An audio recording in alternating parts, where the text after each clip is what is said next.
ভালোবেসে উপস্থাপক রাফসান সাবাবের সঙ্গে বিয়ের পিঁড়িতে বসেছেন সঙ্গীত শিল্পী জেফার রহমান। বিয়ের আসরে বন্ধু গায়ক প্রীতম হাসান মজার ছলে বলেছিলেন, জেফার বরাবরই একটু উড়নচণ্ডী স্বভাবের ছিলেন এবং একসময় বিয়ে না করার কথাও বলতেন। তাই অনেকেরই কৌতূহল ছিল বিয়ের পর কেমন কাটছে জেফারের নতুন জীবন। সম্প্রতি এক গণমাধ্যমকে সেই অভিজ্ঞতার কথাই জানিয়েছেন এই গায়িকা। জেফারের ভাষ্য, জীবনের নতুন এই অধ্যায় তিনি বেশ উপভোগ করছেন।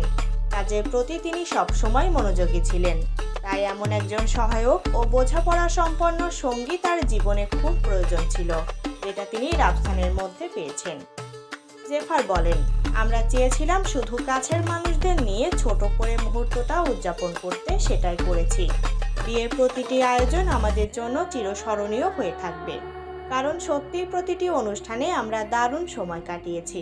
বন্ধু ও পরিবারের প্রতি আমরা আন্তরিকভাবে কৃতজ্ঞ।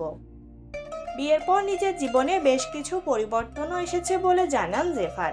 তার মতে, সংসার জীবন দুজনের প্রতি সহায়ক হওয়া এবং পার্থক্যগুলোকে সম্মান করা সবচেয়ে গুরুত্বপূর্ণ।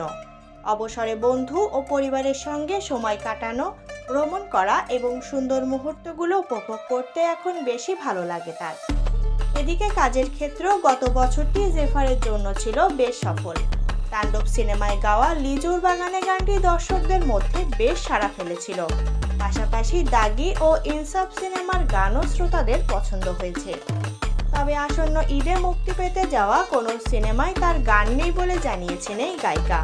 অন্যদিকে নির্মাতা শিহাব শাহীনের পরিচালনায় একটি ওয়েব ফিল্মে অভিনয় করেছেন জেফার, যেখানে তার বিপরীতে আছেন প্রীতম হাসান। শীঘ্রই সেটি মুক্তি পাওয়ার কথাও রয়েছে।